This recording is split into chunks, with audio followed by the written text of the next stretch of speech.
கன்னியாகுமரி மாவட்டம் கடற்கரை கிராமத்திலே புத்தந்துறையிலே கடல் வீட்டு காரணமாக அங்கே இருக்கிற கரைகள் எல்லாம் உடைந்து பேரிடர் நீதி ஒதுக்க வேண்டும் என்று சொன்னோம்.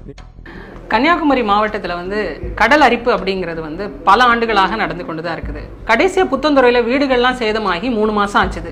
அங்கே கடல் அரிப்பு தடுப்பு சுவர் கட்டுறோம் அப்படிங்கிற பேரில் ஸ்கேம் பண்ணி 2 மாதம் ஆச்சு. ஆனால் நம்மளுடைய கன்னியாகுமரி சட்டமன்ற தொகுதியுடைய எம்எல்ஏ நேற்று தான் முதல் முறையாக அதை பற்றி வாய் திறந்திருக்கிறார். நேற்று சட்டமன்றத்தில் பேசின தளவாய் அண்ணன் இந்த புத்தந்துறையில் இருக்கிற அலையரிப்பு தடுப்பு சுவர் கட்டுறதுக்காக கூடுதலாக 35 லட்சம் வேணும் அப்படின்னு கேட்டிருக்கிறார். நம்ம என்ன கேள்வி கேட்குறோம் அப்படின்னா, இந்த 2 மாசத்துக்கு முன்னாடி தான் 45 லட்சம் ரூபா இந்த ப்ராஜெக்டுக்காக ஒதுக்கி ஒரு வேலை பண்ணியிருக்கிறோம் அப்படின்னு சொல்லி கிளைம் பண்ணிக்கிறாங்க இந்த ஆட்சியாளர்கள். குறைந்தபட்ச நேர்மையோடு அண்ணன் தளவாய் சுந்தரம் அவர்கள் இதில் செயல்பட்டிருந்தாங்க அப்படின்னா மக்கள் வரி பணத்தில் எந்த மாதிரி இந்த மாவட்ட நிர்வாகம் செயல்படுத்துச்சு அப்படிங்கிறத அவங்க கண்காணிச்சிருக்கணுமா வேண்டாமா? கிட்டத்தட்ட ஒரு வீடு கட்டுறதுக்கு போடப்படுற ஃபவுண்டேஷன் கற்கள் மாதிரி அந்த இடத்துல போட்டிருக்கிறாங்க.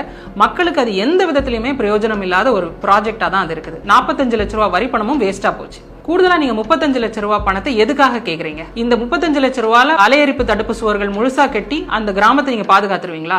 அடிப்படையாவே உங்களுக்கு அதை பத்தின புரிதல் இல்லை அப்படிங்கறத எங்களுக்கு தோணுது. மீனவ மக்களுக்கு 2 முக்கியமான விஷயங்கள் இருக்குது. அலையரிப்பு தடுப்பு சுவர் அப்படிங்கிறது அவங்களுடைய வாழ்விடத்தை பாதுகாக்கிறது, கரையை பாதுகாக்கிற ஒரு விஷயம். அதே வேளையில தூண்டில் பாலம் அப்படிங்கிறது அவங்களோட தொழில் பாதுகாப்பு. அந்த இடத்துல வள்ளத்தை எடுத்து கடலுக்குள்ள போற இடம் வரைக்கும் அவங்களுக்கு பாதுகாப்பாக ஆற்றின் திசையை கட்டுப்படுத்தி நீரோட்டத்தை கட்டுப்படுத்தி வைக்கிறதுக்கு தான் தூண்டில் பாலங்கள் தேவை. நம்ம வெறும் தூண்டில் பாலங்களை மட்டும் போட்டு வச்சிருக்கிறதுனால இன்னொரு இடத்துல கரையை அரிச்சுக்கிட்டே போயிட்டு இருக்குது. இது 2மே மீனவர்களுடைய வாழ்க்கைக்கு ரொம்ப முக்கியமான ஒரு விஷயம். முன்னாடி பண்ண ப்ராஜெக்டே நீங்க சூப்பர்வைஸ் பண்ணி அதோட குவாலிட்டி செக் பண்ணல. உங்களுடைய அக்கௌண்டபிலிட்டி அந்த ப்ராஜெக்ட்ல 0.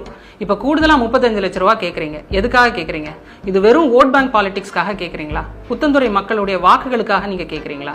என்னைக்கு நீங்க மீனவ மக்களுடைய உண்மையான வாழ்க்கையும் அவங்களுடைய உணர்வுகளையும் அறிவியல் ரீதியாகவும் அரசியல் ரீதியாகவும் புரிஞ்சுப்பீங்க? எவ்வளவு நாள் எங்களை ஏமாத்துவீங்க?